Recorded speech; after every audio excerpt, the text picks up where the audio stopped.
Here's the official video going over the indicators that I use and the exact settings for each of them. Let's get right into this. So first of all, if you're watching this, you probably are inside of Foo's Discord, or you were thinking about it, but the Discord belongs to a friend and mentor of mine. He knows what he's doing, makes a lot of money doing this, and he's the one that taught me like how to catch reversals, how to trade this type of model, this type of strategy. Him and I trade differently, but I do use the same confluences as him. He has his entire model in his Discord as well, which is where these indicators are. I get no money from promoting his stuff. I just know that that's what works for me. And if you want to use the same tools as I do, that's where you get them. So check it out if you want to. The link is in the description. Anyways, so there are three indicators that I use. One of them is public, so anyone can use it. The other two are only available, as far as I know, through his server. The creator of these two indicators is in there as well. So we'll get through those last. But first up is this EM levels by future code. All you have to do is go into TradingView and type in EM levels by future code. This is the one. Evil AI, Evil Al, whatever. This one. Enable that, and then you will have something that looks like this. Maybe not. I'm pretty sure by the default you will have a lot more lines. Let me go over which ones I have. So first up, once you click into the settings for this, first and foremost, this number will probably be different for you. I have it set to 9. I have heard people say that the 20 is good as well, but I personally just leave it at the 9. That's just me. But you can mess with it. 9 and the 20 are good, but I use the 9 personally. Okay, then EM levels color. So EM levels refers to these like horizontal levels, these purple lines. And then the terminus levels are these gray zones. So now these zones, all of these levels, they will change as time goes by. Like throughout the day, they will change. They will change slightly. But if you see me doing like a trade recap video for a certain date, and then you put this indicator on, and the levels don't match up, go back in replay mode, and then just go back to whichever date or time that I'm doing the recap on, and then I promise you it will line up.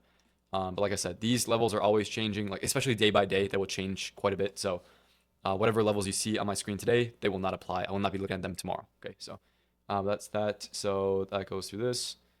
Terminus zone, fill color. So yeah, if you want to yeah, like, that's pretty much it for the EM levels. Style, visibility, yeah, like that's pretty much it for that one, so that's pretty easy.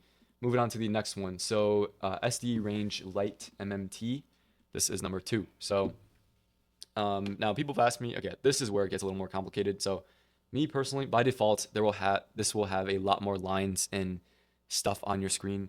I like to keep my chart as simple as possible, and I like to only look at the highest probability levels or confluences that I will actually take with proper size, right? So if you want to have all the default settings on, by all means go for it. I'm just telling you what I do personally.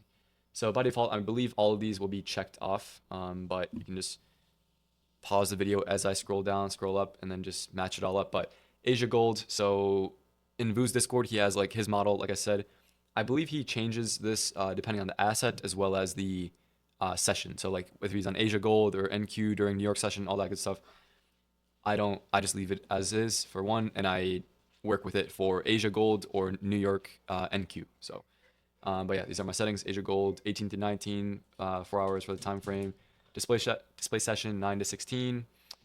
Time zone is New York, so Eastern time. Show session anchor, yada yada. So yeah, just pause the video as you want to as I scroll down. And yeah, you can yeah, just have like showing the label, all that good stuff. And then okay, down here is the fib levels. So I have it, I'll make a little text box. So these are the fib levels for this indicator. Oops, okay, let me turn this on. Okay, so these fibs apply here. SD range light MMT indicator. You scroll towards the bottom, it says Fibonacci projection, show fib projection, and then fib levels.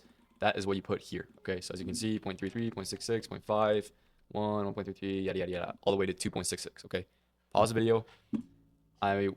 Please don't DM me about this. I'm gonna just tell you go on YouTube. So it's right here. And last but not least, the plus negative 0.33, 0.66 color. I had that checked, and that's all the settings for this one.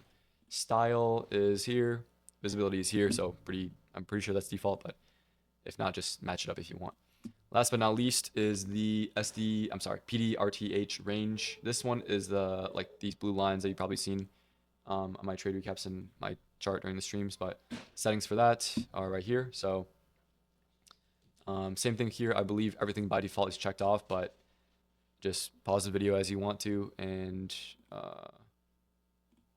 yeah, this is it. So all the settings are here. Style, pretty sure that's default. Visibility, pretty sure that's default. So, and last but not least, my fib settings, just to put it all in one video. Boom, boom.